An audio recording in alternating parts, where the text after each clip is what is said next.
নমস্কার বন্ধুরা, আজকে বানাবো পমফ্রেটের ঝাল। তো সেই রেসিপিটি আপনাদের সামনে নিয়ে চলে এলাম। প্রথমে কড়াইয়ে সর্ষের তেল গরম করে তার মধ্যে ভালো করে মাছটা ধুয়ে নুন হলুদ মাখিয়ে ভেজে নেব। 2 পিস কড়াইয়ে ভাজতে দিয়েছি, আরও 2 পিস রাখা আছে। এক এক করে মাছগুলো ভেজে নেব।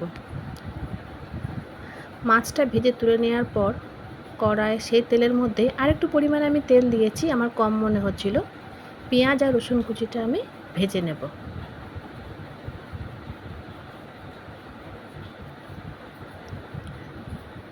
ভালোভাবে পেঁয়াজটা ভাজা হয়ে যাওয়ার পর এর মধ্যে আমি টমেটো কুচি দিয়ে দেব। তারপর আমি এক এক করে নুন হলুদ মিশিয়ে নেব।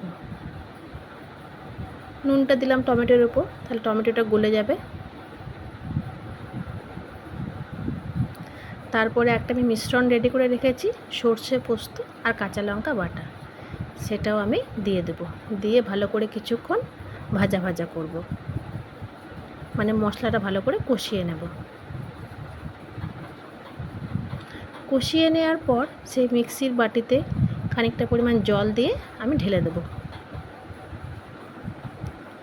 জল দেওয়ার পরে এক এক করে মাছগুলো ছেড়ে দিলাম। কিছুক্ষণ ফুটে উঠলে নামিয়ে নেব।